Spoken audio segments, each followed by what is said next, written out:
Number दो, मैंने शिव प्रताप शुक्ला जी को सुना, तो मैं इतना ही कहना चाहूंगा कि आपके विजन स्पष्ट हैं, आप लगे रहिए, सफलता करीब है। उन लोगों को कहूंगा जो लोग निगेटिविटी फैला रहे हैं, ये सदैव से होता रहा है।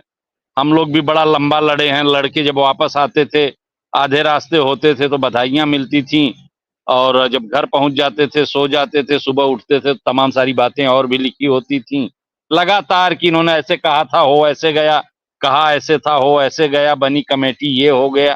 तो ये चलता रहता है। आपने जो प्रश्न पूछा था कि नेता इतने मुस्कुराते क्यों रहते हैं और ब्यूरोक्रेसी, तो देखिए मिश्रा जी, कभी कभी हमको भी ये चीज महसूस हुआ। मैं चर्चा कर देता हूं, विनय भाई मुस्कुराने लगे पहले ही, शाही जी नहीं दिख रहे हैं। जैसे मैं जाता हूं बड़े बड़े मिनिस्टर्स के यहाँ और इनके यहाँ, तो तमाम बार देखा हूं। हमारे विधानसभा अध्यक्ष थे सुखदेव राजभर जी, हमारे घर के बगल के थे। तो जब उनके टेबल पर मैं देखता हूं ढेर सारा काजू किशमिश बादाम रखा रहता है और वो खाते नहीं है, तो मैं ये सोचता हूं कि आखिर ये खाते क्यों नहीं है। गलती से एक आध बार मैं उस टेबल पर बैठ गया जहां काजू वाली प्लेट थी, तो मेरे उठते उठते वो खाली हो जाती है। मैं तो नहीं छोड़ता, खाने की चीज है, मैं नहीं खाऊंगा। इतनी नैतिकता तो क्षमता होती है सर, जो काजू सामने रखा है वो न खाए।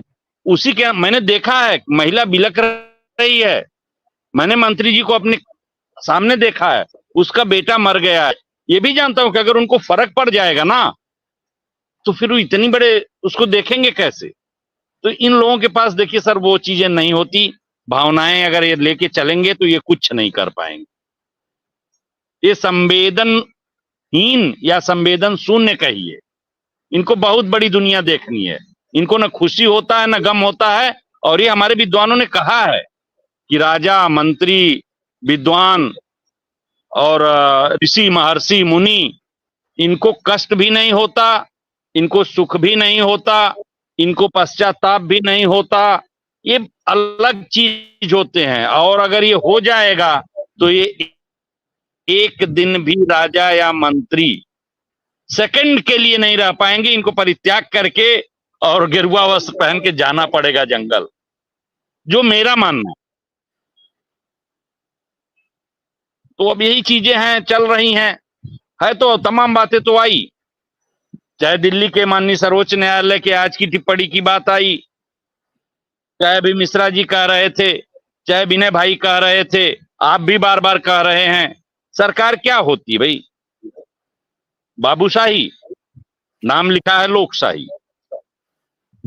सरकार है बाबूशाही, नाम लिखा है लोकशाही। लोकशाही का जो हेड है वो कहता है हमको ये चाहिए, बाबूशाही कहता है ये ऐसे नहीं ऐसे होगा, बीच में सारे पीस जाते हैं। बिल्कुल ठीक कह रहे हैं। तो यही है आप राय साहब, इस देश में आप तब नहीं समझ पा रहे हैं, बीच में इस देश के चीफ जस्टिस बनाए गए अभी मौजूदा हैं, जो नवंबर में जा रहे हैं। बड़ा अच्छा कार्यकाल चल रहा था, दोनों ग्रुप उनकी सराहना कर रहे थे, इधर वाला भी और इधर वाला भी। लेकिन परसों उनका प्राइम मिनिस्टर के साथ एक फोटो आ जाता है, और उसके बाद अब दोनों ग्रुप लतियाने पे लगे हुए हैं। उसमें चीफ जस्टिस महोदय का कोई दोष नहीं। फोटो तो प्राइम मिनिस्टर ने शेयर किया है, चीफ जस्टिस को आप दोषी कैसे मानते हैं? कभी कभी क्या होता है कि ये चीफ जस्टिस डीवाई चंद्रचूड़ जब से आए, तब से ये साबित होने लगा कि प्राइम मिनिस्टर की न्यायपालिका से पटरी ठीक नहीं बैठ रही है। और कल के फोटो ने जो उनका 2 साल का पूरा कैरियर सरकार का विरोध झेलते रहे, वो एक फोटो ने कल सब बर्बाद कर। साथियों स्वागत है मित्र साथी हैं। ये वीडियो आपके लिए बेहद ही महत्वपूर्ण है। हाल ही के अंदर की एक बड़ी खबर है। वास्तविक रूप में सरकार से यानी कहा जाए शासन से शिक्षा मित्रों के अस्थायीकरण को लेकर फाइनल बयान आ चुका है। बयान क्या है उसके ऊपर मैं चर्चा करूंगा। एक वीडियो की क्लिप अभी आपके मध्य में चलेगी, उसे आप देखिएगा, सारी बातें डिस्कस हो जाएंगी।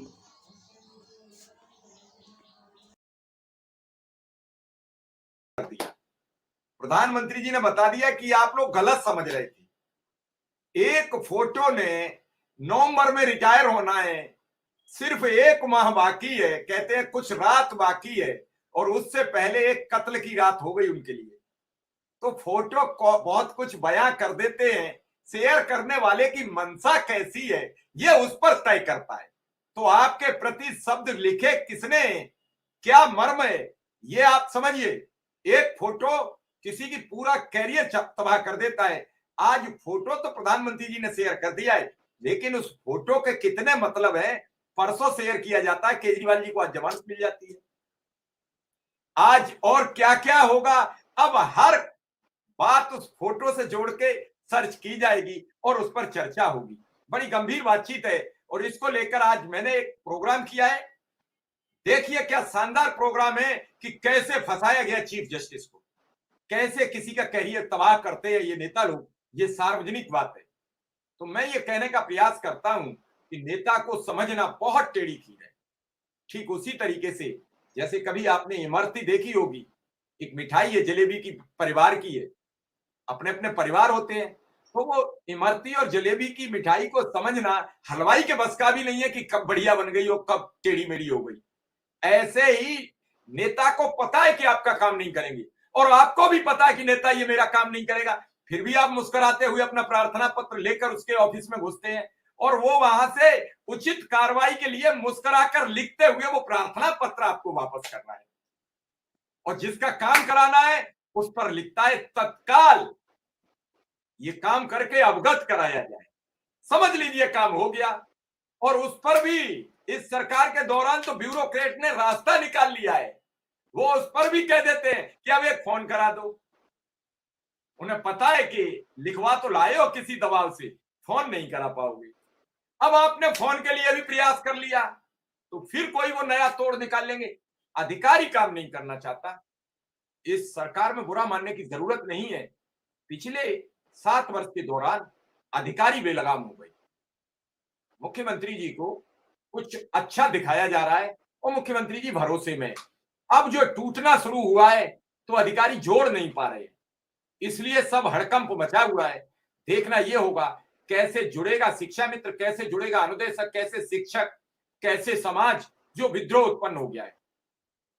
इस सब के लिए इंतजार करिए, कुछ अच्छी रहेगी बातचीत, लेकिन समस्या उन लोगों के सामने है जो सेवानिवृत्त होकर शिक्षा मित्र घर चले गए या जाने वाले हैं महीने में, 15 दिन में, वो क्या करें? वो तो बिल्कुल खाली हाथ जा रहे हैं। उनके पास तो विनय सर, मनोज जी, एक दिन का भी पैसा नहीं।